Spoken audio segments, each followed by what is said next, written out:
The Loch Ness monster is actually not from Scotland. Turns out, this real-life creature lived in the freezing waters of Antarctica about 70 million years ago.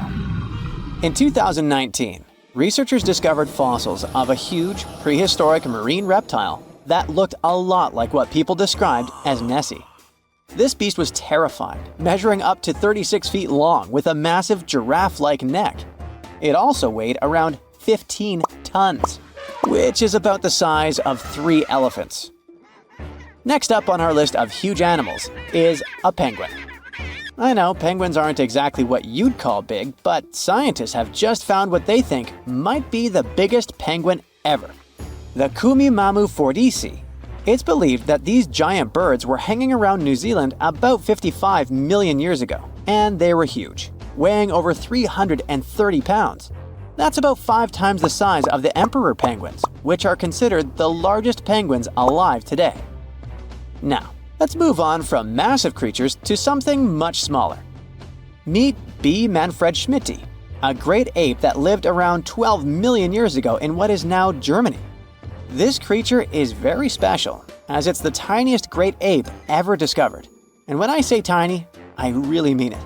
These ancient animals only weighed about 22 pounds. They were basically no bigger than a super chunky cat. If you think small creatures aren't scary, wait until you meet the electric blue tarantula. This newly discovered species from Thailand's mangroves has an almost otherworldly electric blue color. Its vibrant hue doesn't come from pigment, it is actually caused by the unique structure of its hair, which reflects blue light, making it look like an extraterrestrial being. We're going even further now, diving into the freezing pitch-black depths.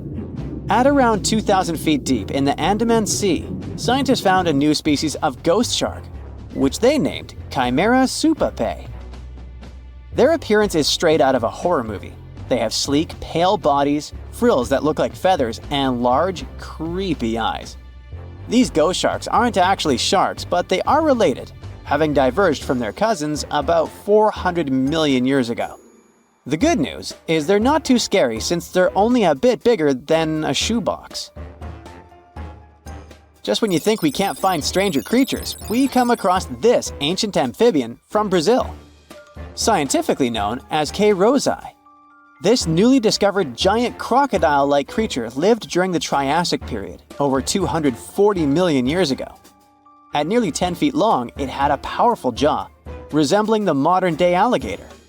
This beast was definitely a survivor since it adapted to the most severe conditions ever seen on the planet.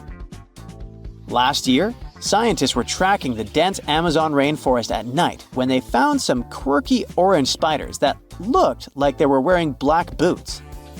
The team soon discovered it was a new type of giant crab spider. And no, they don't look like crabs at all. They only got their name because, while perched on plants, these spiders spread their legs out to the sides, just like crabs. Do you know that some new species are named after celebrities? Hollywood icon Harrison Ford now has his very own snake, for example. Discovered in Peru, T. Harrison Fordy honors the actor famous for his role as Indiana Jones, an archaeologist with a notorious fear of snakes. Unlike the film's menacing serpents, this new snake species is quite modest in size, measuring about 16 inches long. We also have the Rampholion princei, a small new species of pygmy chameleon from Tanzania that was named after US rapper and poet Prince Iya. He received this honor because of his work raising awareness about global environmental issues. Another celebrity namesake is DiCaprio's snail-eating snake, which hangs out in the shrubs of Panama's forests. This S. irmelindi caprioi is about 15 inches long and spends its nights on palm fronds looking for snails and slugs. Its round eyes look like glowing coals that can be a bit scary, but overall, the creature is super chill. Even when it feels threatened, it doesn't bite. It just coils up around its head and gives off a really bad smell. Now something a bit more sinister. Meet Venomius tomhardii. Does that name ring a bell? Exactly. This new species of spider was named after Tom Hardy's portrayal of the infamous Marvel character Venom. And all because the black spots on the spider's abdomen reminded researchers of the famous anti-hero. Most spiders of this species were found in Australia at night, sitting in their elaborate webs in forested areas near the coast. When disturbed, these creepy crawlers often hide in silk-lined hollows in tree branches. We've also got something for the Lord of the Rings fans. In the vast and warm waters of the Amazon River, scientists have just discovered a new species of pacu. This fish is a relative of the terrifying piranha, with a plant-based diet and human-like teeth. It was named Myloplus sauron because of a bold vertical black mark on its side, which reminded researchers of the fiery eye symbol of the villain Sauron from Tolkien's epic saga. Wait, is that a tanned capybara or a wild dog? Well, actually, it's neither. This is a newly discovered dwarf deer. This tiny creature, about the size of a basset hound, scurries through the forests of Peru. The combo of large eyes, stocky body, and short legs makes this animal simply adorable. This cute little deer is the complete opposite of what we've got coming up next. This bizarre-looking creature is what we believe the beast of 5 teeth might have looked like. Its fossils, found in Chilean Patagonia, showed that it lived during the age of dinosaurs, about 72 million years ago. This finding is just another piece of evidence that mammals had been roaming around that part of South America much earlier than we thought. Moving from the forests of South America to the deserts of Australia, we come across a sand dragon lizard, known scientifically as Cteniferus tayacalpa. With its sandy color and long, lean body, this lizard looks like it could star in a Dune movie. Discovered last year, this sand dragon lizard blends in perfectly with the hot sands of the Great Victoria Desert in southern Australia. For over 10 years, a large-eyed creature managed to hide from scientists who ventured into the mountains of southwestern China. But not this time. In 2023, the group finally managed to take photos of 7 frogs that didn't match any known species. They're now known as Leishan odorous frogs, a species that grows to be about 2 inches long and has small bumps all over their grass-green bodies. Off the coast of Chile, we have recently found a seamount nearly 4 times as high as the Burj Khalifa. Underwater mountains are usually home to beautiful life forms, like sponge gardens and ancient corals. But this Chilean seamount also hid a creature known as the flying spaghetti monster. It's a rare type of squid with long noodle-like tentacles that make it look like an underwater pasta dish. Including its tentacles, this strange creature can be over 130 feet long. Recently, scientists were diving into the cold waters of the Antarctic Peninsula when they thought they had found an ordinary dragonfish swimming by. But there was something unusual about this one. It turned out that this fish had 2 darker vertical stripes along its slender body. That's when they realized they were looking at a new species, the banded dragonfish. From bizarre sea creatures to a cute one. In 2017, locals were diving near Kume Island in Japan when they found the skeleton panda sea squirt. This deep-sea oddity quickly won people over with its look because its black spots actually resemble a panda bear's eyes and ears. At least if you have a good imagination. This unusual creature filters water to catch its food, and is yet another reminder of the ocean's hidden wonders. Scientists have finally solved the Loch Ness monster mystery. Here's the spoiler, you ready? It's not a real monster. It's probably a dinosaur that survived through the ages, or just a bunch of debris floating on the water. Thanks to many findings on the Loch Ness creature, we have proof of another story to tell you. It was 1933 when a man named George Spicer and his wife were driving along the shores of Loch Ness. That's when they saw something massive with a long neck moving across the road. It looked like a creature straight out of the prehistoric era, a dinosaur-like beast unlike anything they'd ever seen. That was the moment that Loch Ness monster theories started spreading around like wildfire. One of the most famous Loch Ness monster sightings came just a year later, in 1934, when a man took a photograph that became the most well-known image of Nessie. That's the nickname she was given. She? Anyways, the photo, known as the surgeon's photograph, showed a long-necked creature rising out of the water, and for years it convinced people that the monster was real. But years later, the truth came out. One of the men who helped take the photo confessed it was all a hoax. The photo had been staged after all. When the photo was published, it had been significantly cropped. This made the animal in the picture look much bigger than in real life, fueling the theories that the Loch Ness Monster did in fact exist. In the 1960s, one of the first big scientific attempts to investigate the mystery of the Loch Ness Monster happened. A research team took sonar equipment to the lake and spent hours scanning the waters in search of evidence of large creatures. What they found was puzzling. They recorded several objects moving deep in the loch, or lake, with no clear explanation as to what it was. Though the team didn't manage to capture anything definitive, this sighting helped fuel the belief that there was indeed something massive living in Loch Ness. After that, research about the mystery of the Loch Ness Monster kept popping up. In 1972, with the help of underwater photography, some researchers managed to capture strange images, which got people's hopes up for a minute. But the truth is, this early research about the Loch Ness Monster was far from conclusive. Now, of course, not everyone bought into the mystical, magical theories about the Loch Ness Monster. Theory 1, from a professor of zoology at Oxford University, has made it clear that the monster is a biological impossibility. Hey, my pediatrician said that about me, too. Meanwhile, he says that no skeletal remains have ever been found in the region. Plus, no fishermen have ever caught anything resembling the creature in their fishing nets. For him, this works as proof that it simply can't be real. When it comes to the famous photos of the Loch Ness Monster as evidence, well, that's pretty simple. The professor offers a more down-to-earth explanation. He argues that these images are either showing floating debris or birds, like cormorants, which have long necks and often appear to be low in the water. When people refute his suggestion, he takes us back to human psychology and explains that people often make mistakes and misjudge the size of things, especially when they just caught a glimpse of it, and even more so when they are hoping to see something specific. Now, many of those alleged photos depict an animal with a long neck and a small head, which has led some to believe that what they're seeing is a plesiosaur, a giant marine reptile that lived 215 million years ago and disappeared with the dinosaurs. The idea of a plesiosaur surviving all these years is a theory that's been around since the first sightings of the creature. But this researcher isn't buying it. He explains that no plesiosaur fossils have been found in the region dating to anything later than 66 million years ago.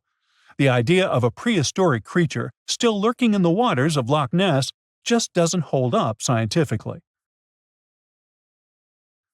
Then there's theory number 2, from a British naturalist who has spent over 50 years investigating the Loch Ness Monster phenomenon. His conclusion is a little less dramatic. He believes that most people who report sightings of long-necked creatures are misidentifying other animals. He suggests people think they are seeing a sea serpent. Reports of sightings from the Loch Ness Monster have been around since the 6th century CE, long before they were distilling Scotch whiskey or other explanations. Early reports of these sea serpents describe large creatures with long snake-like bodies and multiple humps. Some say the creatures were as big as boats, and many swore they saw something swimming in the waters. Many of these early sea serpent sightings may have been misunderstandings or exaggerations of normal animals in the loch, like large fish or even swimming birds. They could have been large eels, which are known to live in Loch Ness. These eels, especially when they're moving, might have given the impression of a long, undulating creature in the water. People who saw these eels from a distance, particularly in low light or misty conditions, might have mistaken them for something much more mysterious. Theory number 3 says something else. Nessie is just a series of standing waves. These happen when two boat wakes move in opposite directions, creating a big hump in the water that could look like a creature from a distance. Loch Ness enthusiasts even showed how it works, with footage from Fort Augustus, where a river meets Loch Ness. These enthusiasts had big plans to use drones with infrared cameras and special underwater microphones to search the loch. Now, Loch Ness is massive, stretching around 23 miles long and more than 700 feet deep. So, they thought they needed drones and infrared cameras to put an end to this discussion. But despite everything, they haven't found Nessie. But it's not only the Loch Ness Monster that lacks scientific explanation. There have also been scores of sightings of Yetis and Sasquatches that no one can really explain. Folks have made movies, dreaming of finding the truth about these creatures. But, according to recent research and evidence, it looks unlikely that we'll ever find definitive evidence of their existence. Science says they can explain Sasquatch sightings, and this is how. Biologists who study wildlife using camera traps, which are set up in remote areas to capture images of passing animals, have long attempted to find elusive species. These cameras detect movement and snap pictures, providing invaluable data on the biodiversity of different ecosystems. As camera traps collect more photos over time, the number of species recorded grows. However, after a while, the number plateaus, suggesting that no new species are being detected. While it's impossible to claim 100% certainty, researchers say that after significant camera deployment, it's safe to say the likelihood of discovering new species, especially large ones like Bigfoot or the Yeti, drops significantly. Camera trap studies have been running for years in regions where these creatures are rumored to live, but so far, no conclusive evidence has surfaced. Instead, the supposed proof of Bigfoot or the Yeti often comes from blurry photos or shaky videos taken by individuals who claim to have encountered them. The scientific understanding of biology also makes the existence of Bigfoot highly unlikely. Often described as a great ape, Bigfoot would have had to evolve in North America. However, great apes evolved in Africa, and the only great ape to make it to the Americas is Homo sapiens, whose ancestors crossed the Bering Strait only about 16,000 years ago. This is far too short a time for a new species like Bigfoot to have evolved. While it may be disappointing for these mysterious creature enthusiasts, the scientific evidence points firmly toward the conclusion that creatures like Bigfoot and the Yeti are more fantasy than reality. After decades of extensive scientific research, it's safe to say that yes, science has solved the mystery of the Loch Ness Monster, and it's pure fiction. So, what do you think? Antarctica wasn't always a frozen wasteland. A long time ago, it was full of life, and 56 million years ago, something terrifying stalked its jungles. A giant, flesh-eating bird. It was around 6 feet tall and weighed as much as a lion. For millions of years, nothing could challenge it, so why did it disappear? And could there be even bigger predators still hidden beneath the ice? Paleontologists found 2 massive claw bones in Antarctica, sharp, curved, and powerful, belonging to this bird. They were dug up from the Epresian-aged rocks of Seymour Island, which means they're around 40 to 50 million years old. Their shape left no doubt. These were the so-called terror birds. Their scientific name is Forus raceti, some of the most fearsome predators to ever walk the earth. They were flightless and didn't even need wings. Instead, they could sprint at breakneck speeds, like ostriches from a nightmare. For millions of years, these birds ruled South America. But now, for the first time, their presence has been confirmed in Antarctica. No surprise here. Back then, South America and Antarctica were still connected, allowing animals to easily commute between continents. So these birds probably migrated south to adapt to life on Antarctica's prehistoric landmass. It didn't just survive here, it thrived. But at some point, this nightmare of an animal vanished. Why? Most likely because of the temperature changes. Antarctica was cooling, slowly turning into the frozen wasteland we know today. Its prey may have declined, leaving the predator without enough food.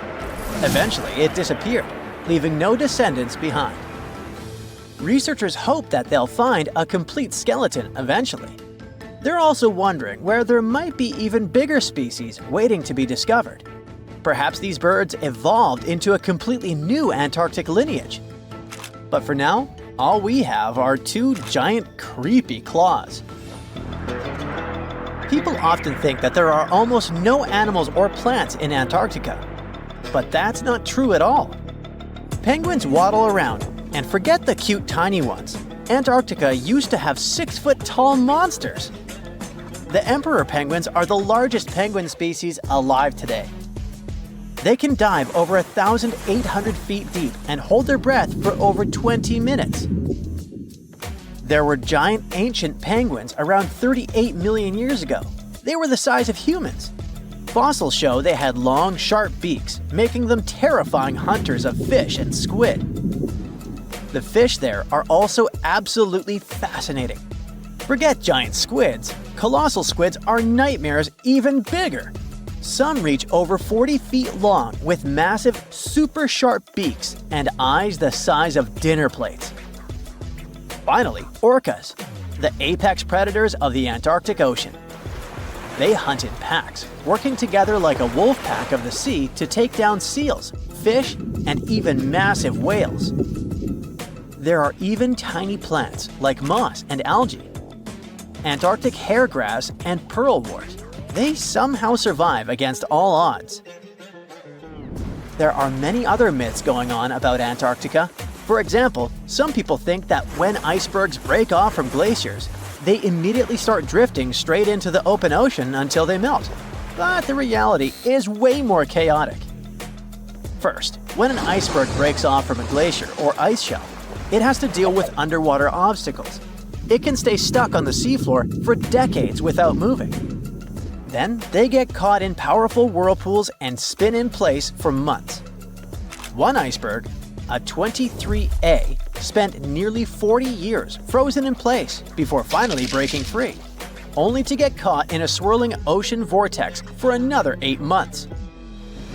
After that, their paths are influenced by ocean currents, tides, winds, and even underwater topography.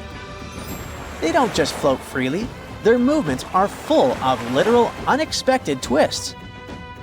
And speaking of glaciers, another strange rumor is that some humans can't travel more than 311 miles inland in Antarctica because of an impassable ice wall, freezing jet fuel, deadly winds, and no oxygen. But this is completely false. Antarctica has been explored by planes, vehicles, and even scientists on foot. There's an entire research station sitting at the South Pole. People live there all year long. The ice wall is real, a massive ice cliff rising above the ocean. But that isn't some secret barrier, it's an ice shelf. These are thick slabs of ice that form when glaciers slowly flow off the land and spread over the ocean. Almost 3/4 of Antarctica's coastline is made up of them, but they don't form some giant ring around the world. Antarctica is one of the most extreme places on Earth, but we've conquered its challenges, and we keep learning more about it every year. That's why every year, millions of dollars are poured into keeping research stations running, protecting wildlife, and making sure the people who live there have everything they need. But where does all this money go?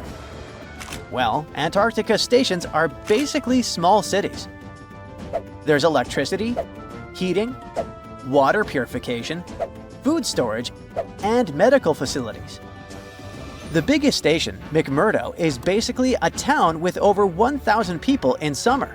It has everything from a fire station to a gym. The South Pole Station is super deep inland, so it's one of the hardest places to supply.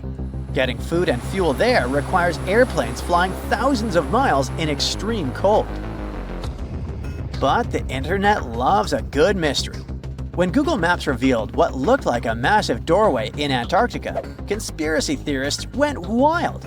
People joked about everything from Bigfoot's vacation home to a secret base, or even a Star Trek spaceship hangar hidden in the ice.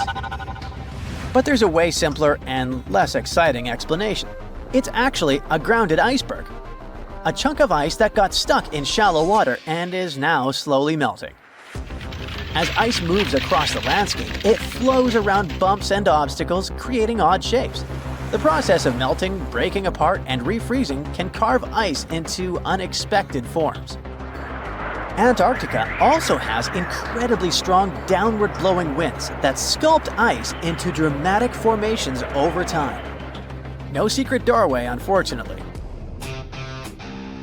And speaking of doors, for years, Ushuaia, Argentina, has been called the gateway to Antarctica.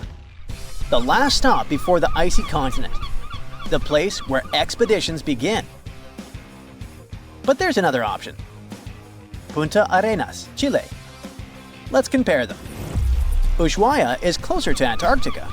It's the top departure point for tourists going on cruises. But no regular flights to Antarctica. No major scientific bases operating from here. It's basically controlled by the military, which refuses to allow private flights, only commercially operated ships.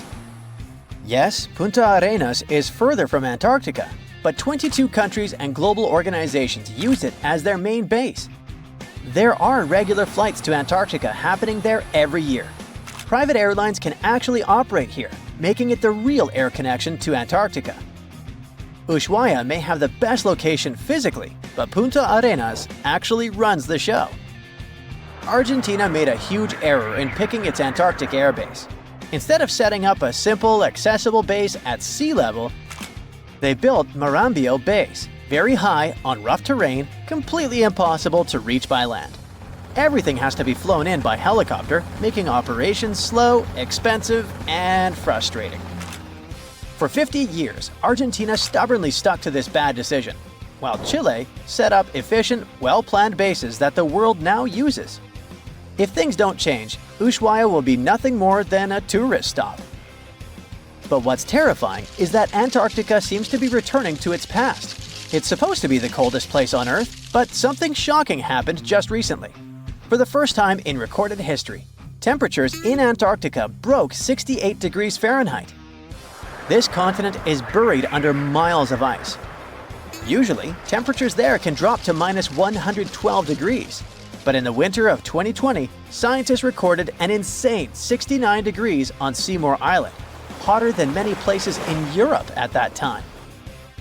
Scientists believe there are several reasons for that. First, there are changes in the way heat moves around the planet's waters. Second, melting permafrost due to the planet warming. It looks like the climate is changing faster than expected. Consider Lake Enigma. What a fitting name. It's already strange enough because it's not even supposed to exist.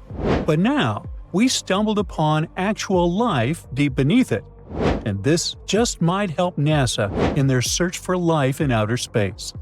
The lake lies deep in the icy heart of Antarctica, so it's not really a water pool like we're used to, more like a lake-like block of ice, or so we thought. Just recently, Italian scientists discovered a secret that had been buried for ages, an actual body of water, and in this water, life is thriving. Various microorganisms, and even some weird little hunters, which is super weird, since Enigma sits in a remote and harsh corner of our planet, the northern Victoria Land in Antarctica. The entire South Pole is cold, but in this place, temperatures can plummet to a horrifying minus 41 degrees Fahrenheit, though on average it's around 7. Chilly. Like we said, this lake shouldn't even be there at all. Antarctica is technically the largest desert on Earth, even though it's covered in snow, because it's super dry. There are zero rains, truly little snowfall, and the sun barely evaporates anything. And even if there is some water, the insane winds make sure to dry everything out super quickly. Putting on our thinking caps, this lake should lose an unimaginable 7 million cubic feet of water every year. Yet, the water remains. Why? No one knows. Scientists say there could be something deep underground that refills it constantly. They just have no idea what that might be. Maybe deep underground rivers, melting ice, or something else entirely. But hence the name, the Enigma Lake. The block of ice we mentioned is permanent and super thick, at least 36 feet of it, and that's higher than a 3-story building. So researchers decided to check out if there's anything beneath it. They used a so-called ground-penetrating radar, a super smart echo detector for the ground. This radar sends invisible radio waves into the Earth. When they hit something underground, like rocks, water, or anything else, they bounce back to the device. By measuring how long it takes for the signal to return, and how strong they are, we can determine the distance and what exactly the radar hit. That's how animals like bats, whales, and dolphins can see underwater. And we humans stole this cool nature idea to research buried structures and hidden caves. Scientists used this device all over the Enigma surface. This way, they were able to create an entire map of this under-ice world beneath. The water itself wasn't surprising. It's the unique ecosystem in it that shocked them. Unfortunately, no secret monsters or extraterrestrial secrets this time. But there are microorganisms there that may not exist anywhere else on Earth. Somehow, these creatures have managed to survive in complete isolation and extreme cold. It's not that we don't know these microorganisms, we've met them before, just not exactly like this. There are a couple groups hanging out down there. The first one is Bacteroidota. They love breaking down complex molecules, especially in your stomach, and help digest tough plant fibers. They mostly hang out inside us, but in the outside world, we might occasionally find them in soils and oceans. Then Actinobacteriota, genius chemists among bacteria. They decompose organic materials and help the soil get healthier. They're also famous for producing antibiotics, so we owe a lot of our medicine to them. The third one is Pseudomonadota. These guys weren't a surprise. They're crazy adaptable. They can thrive pretty much anywhere, from soil to water to the human body. Some of them are good, helping plants grow and in nutrient cycles, but others can be opportunistic pathogens. Ooh, bad guys. But what is actually a surprise is that Lake Enigma has tons of passibacteria. They're ultra small even for microorganisms and can barely do anything themselves. So they prefer to live in symbiosis or be little parasites, relying on their hosts for nutrients and other necessities. All these little chompers might be ancient.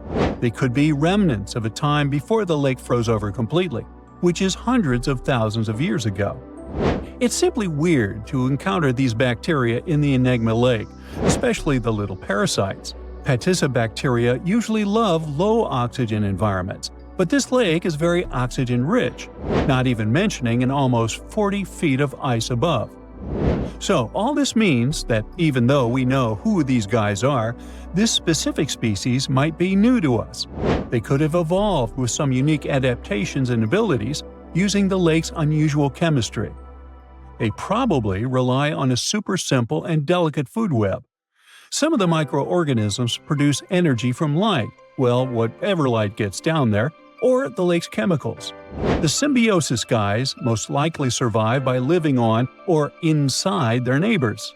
Yep, these microscopic creatures hunt each other. Nope, things can't be peaceful even in a place like that. If we find out what their secret to survival is, we might learn more about chemistry, medicine, and even extraterrestrial life. Because if life can endure such extreme conditions, then it can probably appear pretty much anywhere, including our closest neighbors, Europa or Enceladus, the moons of Jupiter and Saturn. They definitely hide oceans beneath their frozen surfaces, and now there's a very high chance there might be some life there. Antarctica must be the closest thing we have to extraterrestrial exploration before we actually land on other planets. It's full of hidden mysteries and surprising creatures. Even outside of Lake Enigma, the South Pole harbors life.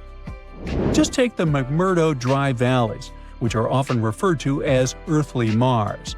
These are among the most mysterious and extreme places on our planet.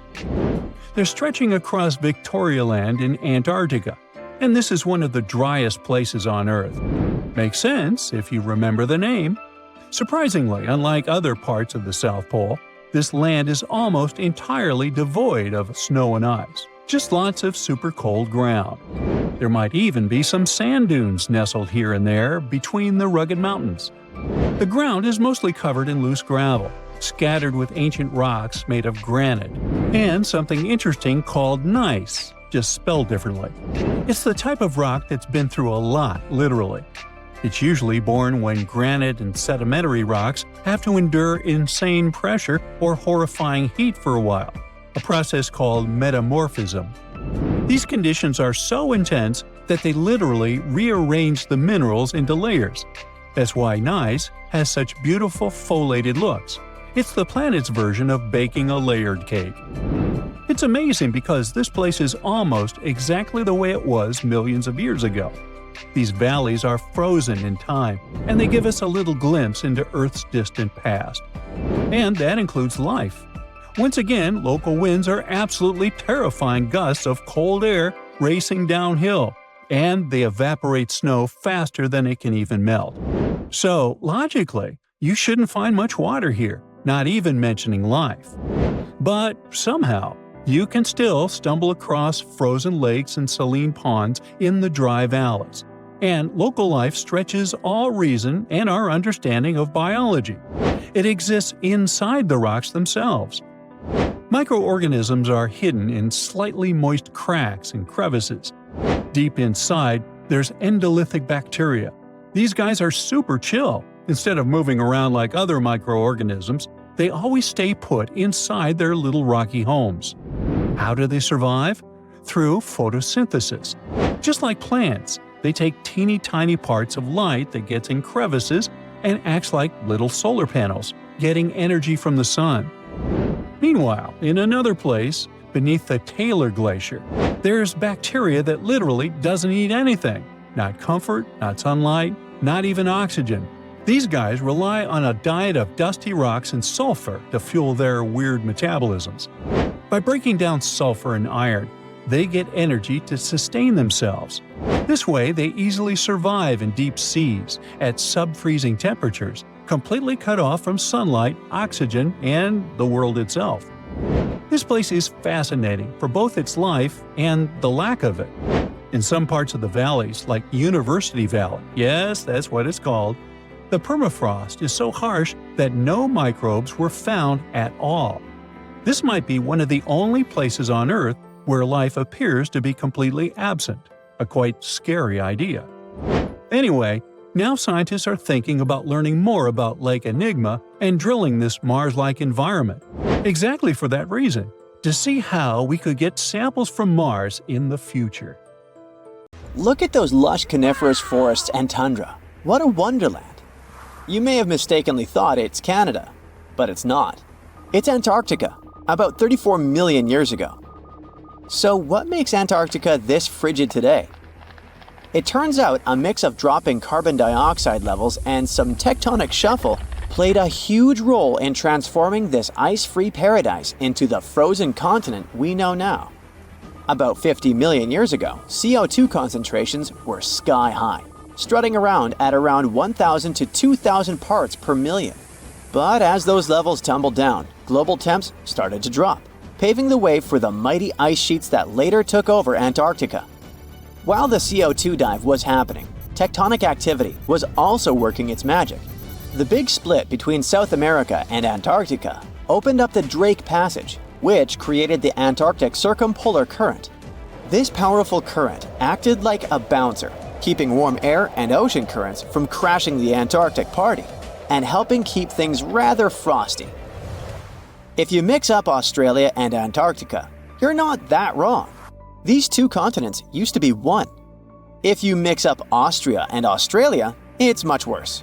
By the way, don't fall for the internet myths and memes. There's no help desk in Austria specifically for people who intended to fly to Australia. Now, look at this magnificent Australian pink beach. It's precious, and not in a figurative sense.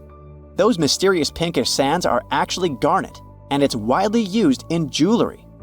Geologists studied those sands and came to the conclusion that the garnet contained there is older than local mountains. That doesn't make sense, right? In fact, it does. You see, Australia didn't used to be this very detached continent as it is now.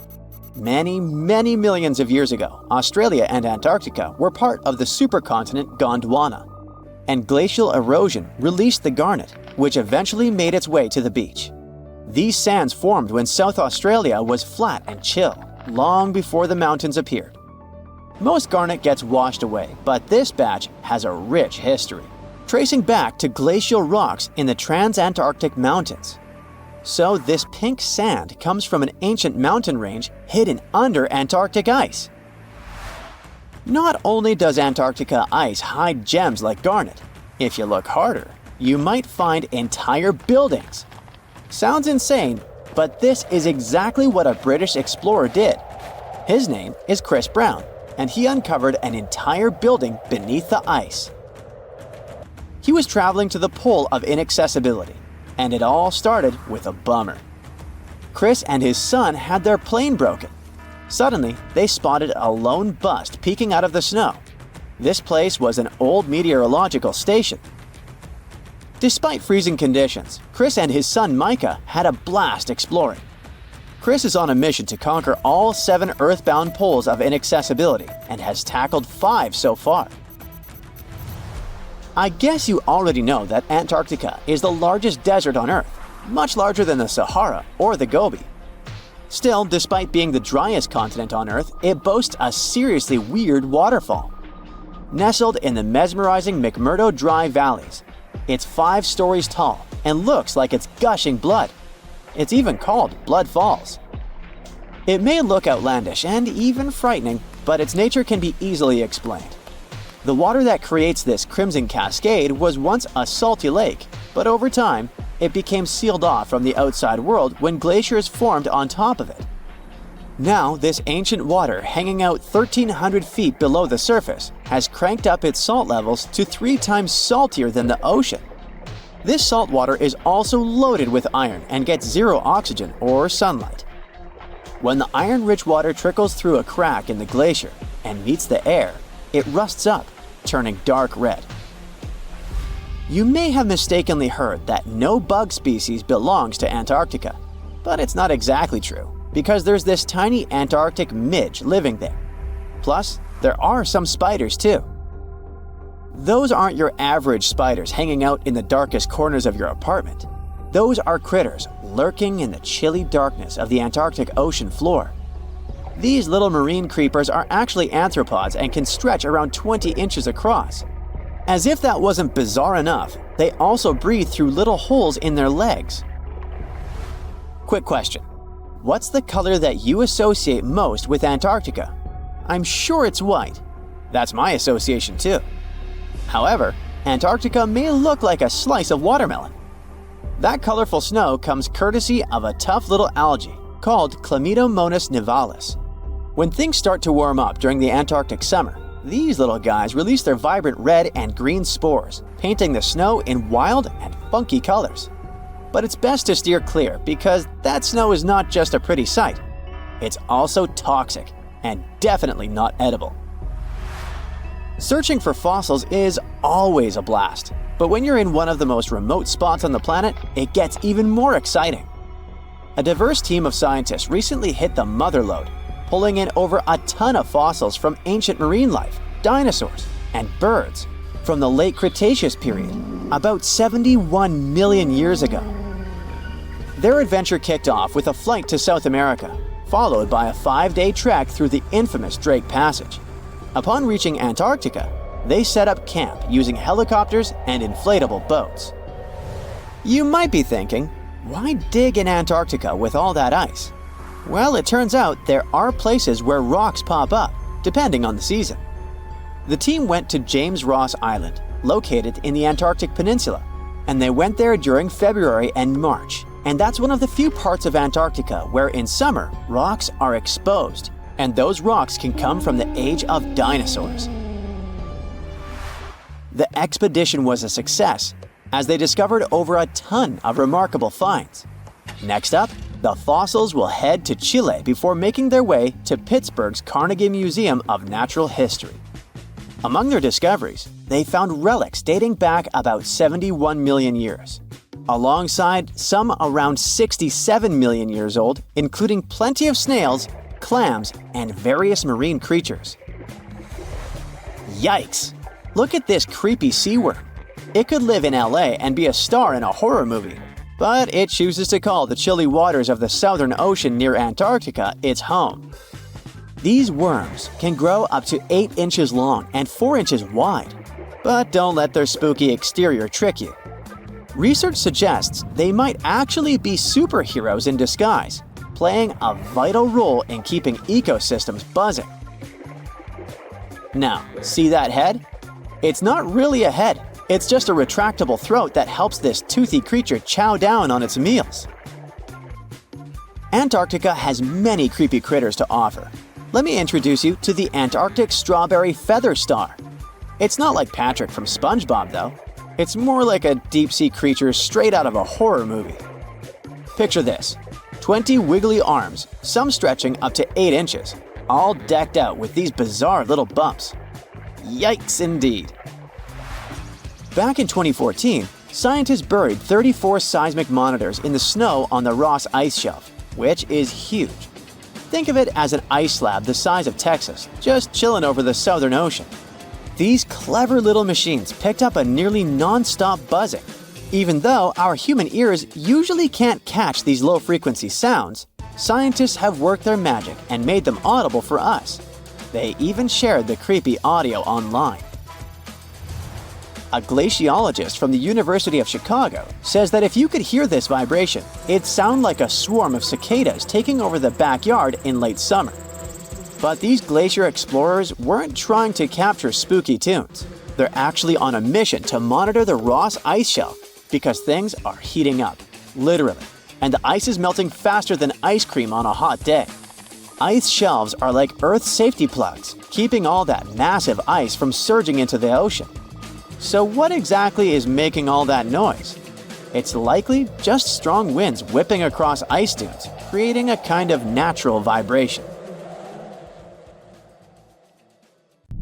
It was one of the biggest creatures ever to roam the Earth. It was longer than your average school bus and could easily weigh more than 10 elephants combined. But where did it live? How did it end up having this size? And most importantly, why is it extinct nowadays? Let's find out. The Megalodon was the largest predator ever known in our planet's history. In terms of its location, the Megalodon lived practically in all waters on our globe, except near the poles. The reason why there were no Megalodon teeth found in Antarctica is probably that the gigantic creature adapted to only warm tropical and subtropical waters. The younger ones liked to keep to the shores, while full-grown adults preferred coastal areas, but they could easily move into the open ocean as well.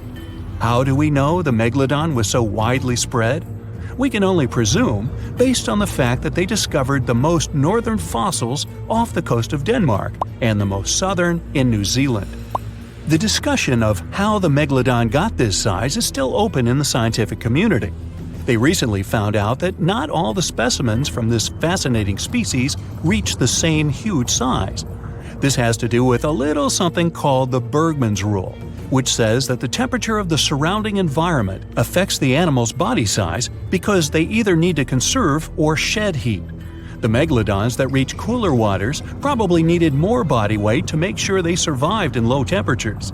On the contrary, those living in warmer waters had to be smaller to avoid burning up. But what did this enormous fish look like? Most modern depictions show the megalodon resembling an enormous great white shark. But well, it seems it may not necessarily be correct. The megalodon likely had a much shorter nose and a flatter jaw that looked almost squashed when compared with a great white shark. It also seems to have something in common with the modern blue shark: extra-long pectoral fins.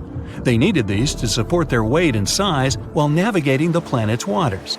Lastly, the lady megalodons, seem to have been about twice as large as the gentlemen.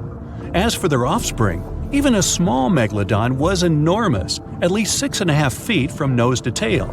How do we know that? Because specialists have stumbled upon megalodon nursery habitats in Panama, Maryland, the Canary Islands, and Florida. Even the piles of used diapers were enormous. Nah, not really. Surely the scariest aspect of the megalodon's looks was its mouth. I mean, think about it. Megalodon had whales for dinner, so it obviously needed to open its mouth wide enough. Scientists have estimated that its jaw would span a mind-boggling size, 9 by 11 feet wide. Just to paint you a better picture, that means it could have easily gulped down 2 adult people side by side. Wait, which 2 adults? Those impressive jaws also feature 276 teeth. Based on modern reconstructions of the force of its bite, it looks like it may have been one of the most, if not the most, powerful animals of prey ever to exist. For comparison, humans can have a bite force of around 1,300 newtons. Today, great white sharks have been estimated to be able to bite down with a force of over 18,000 newtons. The Megalodon tops all the records, with an estimated power of bite up to 10 times greater than that. It could basically crush a car with very little effort. Its teeth were also pretty amazing. Similar to sharks, the Megalodon was fast in replacing its broken or worn teeth. With 4 or 5 rows of teeth in its mouth, it basically acted like a conveyor belt, growing back damaged or missing teeth within about 48 hours. This means that an adult Megalodon probably would have grown several thousand teeth throughout its lifetime. It was nice of them to do that, though, since it's probably one of the reasons why Megalodon teeth are so common in fossil records, and we're able to study them properly. To maintain its impressive physique, the Megalodon had to eat somewhere around 2,500 pounds of food per day. Can't wrap your head around that? Well, it was the equivalent of 1¼ cows per day to survive. It's like if you had to eat 3,300 cans of tuna every day. I've used the word Megalodon a lot, but have I mentioned where it comes from? When translated from Greek, it means giant tooth. Ah, those clever Greeks. However, this giant shark's full scientific name is a bit more complicated: Carcharocles megalodon. But are these gigantic predators actually extinct? We tend to believe so, but let's be honest for a second.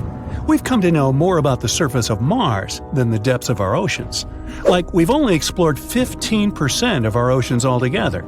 Who knows what may be lying out there in the deep? Maybe some ancient predators? The Mariana Trench is the deepest oceanic trench on Earth. The Challenger Deep, its deepest part, is so deep that you could dip the whole of Mount Everest in there and it would still be over a mile above the surface. That's deep. If a Megalodon or two ever needed a place to crash, that would be a discreet enough location. However, the Mariana Trench is not a particularly comfy place to be in. Because it's cold and steeped in total darkness and all. The temperatures here are around 36 degrees Fahrenheit all year round. And to top it all off, the pressure is 1,000 times stronger than at sea level. So it's safe to assume that if any Megalodon is hiding in here, its teeth and bones might not be looking so good. Because of the intense pressure here in the Mariana Trench, proteins and calcium start to dissolve and disintegrate. That's why, for example, the Haddell snailfish, the deepest dwelling fish we've discovered, has evolved to feature flexible cartilage instead of bones. To survive here, the Megalodon would also need to learn to navigate in complete darkness. That means it would have to either become luminescent or evolve to grow massive eyes like the giant squid. While it may sound like an intriguing and good idea for a movie script, most scientists don't think it's possible. Why? Well, most of them say it's because of the Megalodon's size. Most foods that Megalodons like to eat live in shallow ocean areas and not in the deep, deep sea. Specialists believe that if these animals were actually still roaming our waters, there's no way we wouldn't know about it. They would need to come up for dinner every now and then, right? Their food is also the most likely cause of why the Megalodon is not alive anymore. While some specialists believe the Megalodon became extinct because of a drop in the ocean water temperature, most scientists suggested that the shifting food chain dynamics may have been more to blame. Why? Because at some point, there was less and less of its primary food source, baleen whales, and at the same time, the numbers of its natural competitors, like smaller predatory sharks like the great white shark and whales, increased. The Megalodon did live on this planet a lot more than we did, and way back when we didn't even exist yet. They were here for nearly 70 times longer than we, modern humans, have, inhabiting the oceans for around 20 million years. Homo sapiens appeared around 300,000 years ago. The Megalodon managed to survive for so long mostly because of its unbeatable size. I mean, they can make a meal out of almost everything in the sea at the time. We may think about both of them as prehistoric creatures, but the Megalodons and the dinosaurs never coexisted on Earth. The dinosaurs probably died out about 66 million years ago. Megalodons seem to have appeared a bit later. That's because the oldest Megalodon fossils we have yet discovered are from the Miocene epoch, which began 23 million years ago. So long, Meg! So imagine stumbling upon a creature so huge it could dwarf even the largest known marine animals today. Scientists discovered the fossils of this beast on England's coast and believe it once ruled the waves. The new species was named Ichthyotitan severnensis, but thankfully for me, scientists nicknamed it the Little Stock Monster. Its estimated lengths range from 72 to 85 feet long, almost as big as a blue whale. Megalodon can't even compare to this. It was only about 60 feet long. And what's crazy is that this fossil we found wasn't even an adult, so who knows what their actual size was. The first piece of the Little Stock Monster was discovered in 2016 in the Westbury Formation. Researchers found a 3-foot-long jaw part that belonged to an unknown species. For years, this single fragment had been driving them crazy because they had no idea what that animal was. Then, in 2020, a miracle happened, of sorts. A father with his 11-year-old daughter found the second piece of fossil on a beach. This discovery led to more findings. Finally, in 2022, the last piece of the literal jaw puzzle was found, buried along the Somerset coast. This leviathan belonged to the Shastasaurid family. Both the Little Stock Monster and other Shastasaurids had one ancestor, so all the species in this family are super similar to each other. For example, all of them were the largest marine reptiles ever to exist. Although our Little Stock Monster is much larger, most Shastasaurids could grow up to only 69 feet long, and it's possible that the Little Stock Monster, when fully grown, would reach up to 100 feet or even more. Both of their bodies were just perfect for cruising the ancient seas.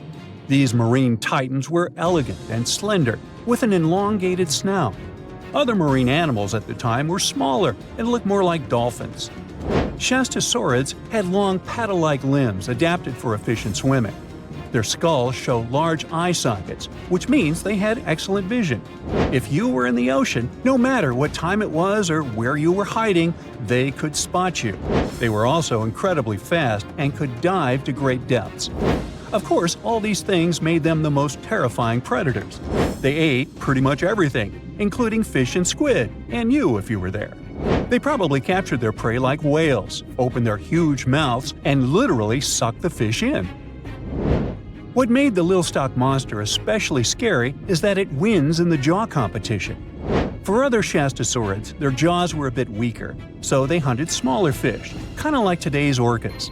They required vast amounts of food. This shows us that the Earth's Triassic oceans had rich, productive food webs.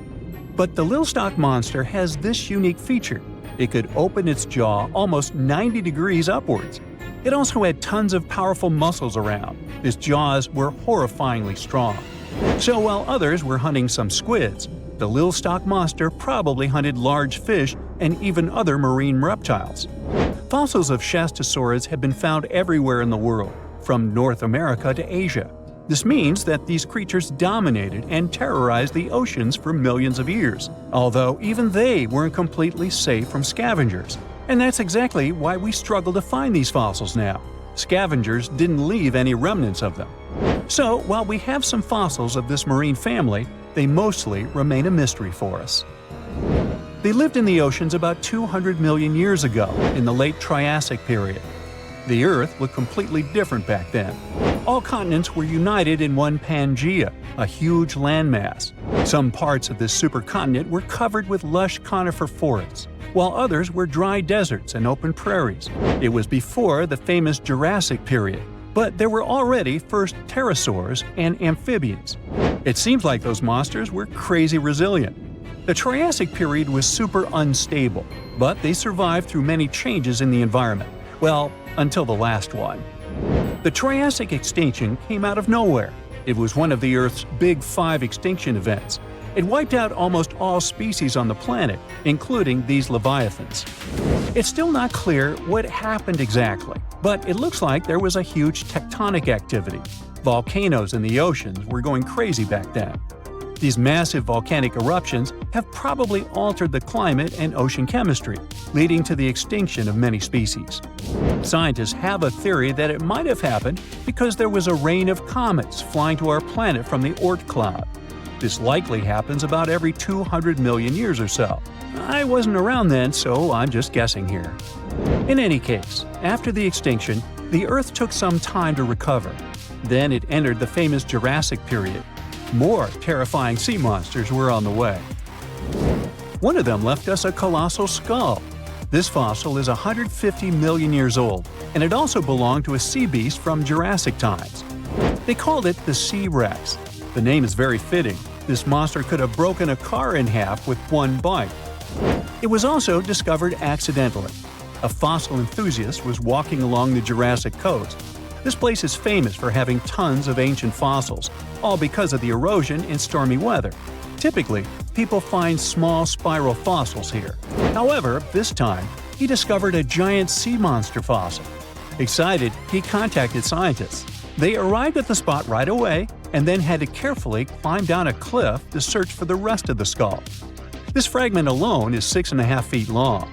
Turns out, it's a newly discovered species of pliosaurs, giant predators of the ancient seas. Pliosaurs were among the largest marine predators ever. Some of them grew up to 40 feet long. They used their huge teeth to snatch and devour prey, including other reptiles. Well, at least those creatures are far gone. But what about the horrors that still live in our oceans? Recently, biologists discovered the world's longest animal, the one that's still alive to this day. They found it off Australia's coast, on the Gascoyne coast, a very mysterious and unexplored place. There, underwater vehicles stumbled upon a frightening 150-foot-long siphonophore. That's twice as long as many blue whales and 3 times as long as a humpback whale. Doesn't it kind of look like one of those toy string worms? But this creature isn't friendly at all. It's a string-like deep-sea predator. What's even more scary is that this isn't actually one creature. It's a colony of small clones working together as one. Basically, collective consciousness. Ooh, Borg. Together, they stretch out like a single long string in the water. This creature might be the longest siphonophore ever found, and it was discovered at a depth of around 2,000 feet. Siphonophores, similar to jellyfish, capture their prey by dangling stinging tentacles in the water. When their tentacles touch small crustaceans and fish, they get paralyzed, and then they're reeled up to the colony's body. Expeditions to Western Australia's underwater canyons were definitely worth it. Together with that siphonophore, scientists have discovered up to 30 potential new marine species. Among them were a new octopus or squid, a long-tailed sea cucumber, glass sponges, and giant hyroids, colonies of animals resembling upside-down jellyfish. None of them have been seen before in Australia. But most of them weren't as scary as the one that was recently discovered in the Gulf of Mexico. This creature is straight out of a sci-fi thriller, a 26-foot-long mangapinna squid or bigfin squid. It was discovered near an offshore oil rig at a depth of more than 7,800 feet. It has incredibly long elastic tentacles, which can be 15 to 20 times longer than its body. It holds them at right angles to its body, making it look even creepier, almost as if it has elbows. And yes, it's another deep-sea predator. These 10 tentacles probably help the squid trap their prey and drag it onto the seafloor. We barely know anything about this extraterrestrial-looking creature because they're very hard to find and study. And if you think their tentacles are awful, just check out these creatures with 20 arms. This thing looks like a facehugger. This new species is lurking in the frozen depths of Antarctica. Experts were searching for cryptic sea animals known as Promachocrinus, or Antarctic feather stars. They're kind of similar to starfish and sea cucumbers, but have an otherworldly appearance and can live up to 6,500 feet below the surface. It's called the Antarctic strawberry feather star. Despite its pretty name, its appearance is anything but cute. It has a bizarre strawberry-like body from which 20 spindly arms branch off. Its coloring ranges from purple to dark reddish, and the arms all have different lengths and thickness. Ooh. Who knows how many more of such scary creatures we'll discover in the future? Want to high-five a sea creature?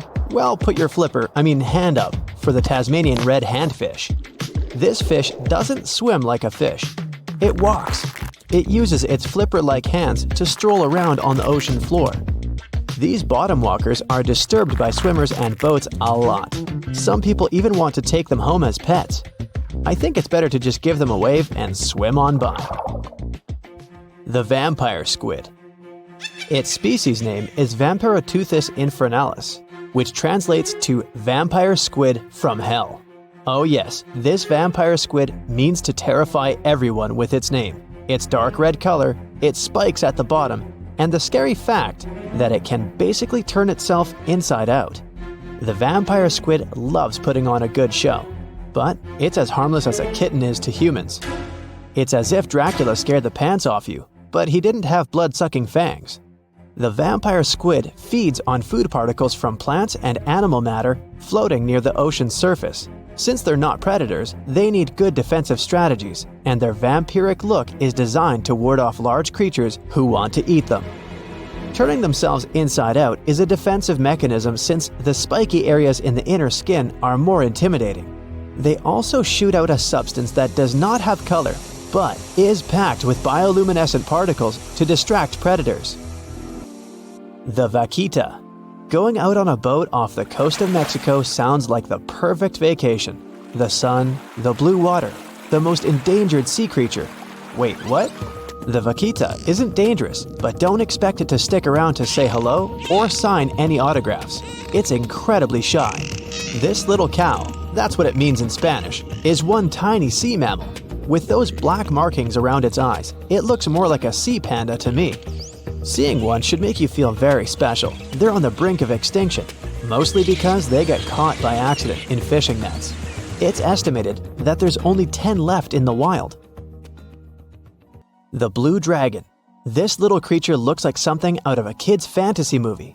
It's called the blue glaucus, casually referred to as the blue dragon or blue angel. It can be found in many places, the Atlantic, Pacific, and Indian Oceans. It's kind of a mollusk and it only grows to be about an inch long. What you think is the back is actually the mollusk's bright underbelly. It regularly floats on its back so that its blue colors help it camouflage with the water's waves. The blue dragon isn't just pretty, it's also smart. It usually feasts on Portuguese man-o'-wars, also known as Physalia physalis. The blue dragon stores their stinging cells for later use, in essence, stealing their defensive mechanisms. When the blue dragon is threatened, it releases those stinging cells it stored, directing them at an enemy to sting them with more power than the Portuguese man-o'-war would have been capable of. As they can store a huge amount of stinging cells, they can be a threat to humans. So, if you find one, don't pick it up. It's best to admire it from a distance. The barrel-eye fish. If you ever wanted to have Superman's X-ray vision, looking at the barrel-eye fish will make you feel like you gained that superpower at some point in your life without even realizing it. The barrel eye has a transparent head, so you can see how their eyes and brain look inside. This magnificent creature lives in the deep sea.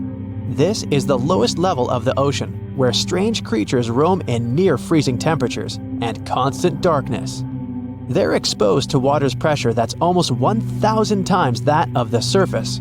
If the idea of the deep sea sends a shiver down your spine, stay tuned to learn about another of its creatures later on. The barrel-eye fish can be found in the Atlantic, Pacific, and Indian Oceans. You might be wondering, why oh why would a fish have a see-through head? And that would be a fair question. Since the species was discovered in 1939, it was believed that the fish's eyes were set to see straight ahead and couldn't move. So it was assumed that they had tunnel vision. Scientists Bruce Robinson and Kim Reisenbichler from the Monterey Bay Aquarium Research Institute recently discovered that the fish can move its eyes vertically to see through the top of its translucent head, thus noticing if there are predators or prey nearby. The transparent head also allows more light to enter so they can detect prey better. It's believed that the barrel-eye fish eats jellyfish and small fish species. If you dive in the ocean at night, you might be lucky enough to see how orange ball corallomorph blooms in the dark. But make sure to be quick because as soon as you turn on your flashlight to take a good look, it will retract its tubes back into itself. The Megalodon. The whale shark isn't the biggest shark known to humans. If the entire shark species were a kingdom, the prehistoric Megalodon would be the ruler of the sea. Megalodon roamed the ocean a long time ago, about 15.9 to 2.6 million years back between the early Miocene and late Pliocene eras. While they've long been extinct, people are still amazed to learn about these gigantic sea beasts. Megalodon could reach anywhere between 45 feet to 60 feet in length with jaws more than 6 feet wide. A fossil of a tooth that once belonged to a megalodon measured at 7 inches. Needless to say, I'm pretty stoked that these guys have long been extinct. But there's still some adventurers out there hoping to meet this monster one day. The Dumbo Octopus. This adorable creature, or creepy creature, or however you want to see it, is officially called Grimpotieuthis. More casually, it's referred to as the Dumbo octopus, named after the Disney character. Though Dumbo, the elephant, not the octopus, was teased for his big ears, it's highly unlikely that this adorable octopus gets teased by its water neighbors. They are the deepest living octopuses, living in the deep sea, and you know how scary that place is. They're only about 8 inches tall and spend their days hovering just above the seafloor eating snails, worms, and other food they find in the current or near ocean vents. There are nearly 17 species of Dumbo octopus, and they all have differences in height, color, and body parts. If you can't get enough strange animals, you'll be glad to learn that the deep sea has barely been explored by humans. So keep an eye out. There are bound to be more fascinating animals discovered in the deep in the future. The sea angel. These creatures might look and sound pretty cute, but their diet is far from sunshine and lollipops. Their favorite food are sea butterflies. They lay mucus traps for them and wait in ambush. The squat anemone shrimp. This shrimp is tiny, only 0.5 inches. It's also known as a dancer shrimp because of its peculiar behavior. When agitated, it raises its bottom above its head and does a little dance. Divers also say it readily jumps on their hands and cleans them. The coconut crab. This guy may look pretty creepy, especially when the sun goes down. Mature coconut crabs are around 3 feet in length. Their preferred foods are coconuts, but they can also hunt down lizards and even large birds. The slender snipe eel. Slender snipe eel is a slim and long creature that's still a mystery for marine scientists. It's 4 feet long and it has at least 750 bones in its spine, which is much more than any other animal in the world. The sea pen. Sea pen is 7 feet long and it has a lot of varieties, but most of them look indeed like a pen or a quill. The similarity is even more striking when the animal has a water-filled bulb that anchors it to the floor. The Persian carpet flatworm. This creature looks indeed like a carpet, despite being very small by comparison. It's only 4 inches long, able to become both male and female. It doesn't really mate with other flatworms. Rather, it fights them for the right to bear posterity. The flamingo-tongued sea snails. Tourists love these extraordinary snails for their pretty colors, thinking it's a shell, but in fact, the shell is quite dull and hidden underneath colorful soft tissues.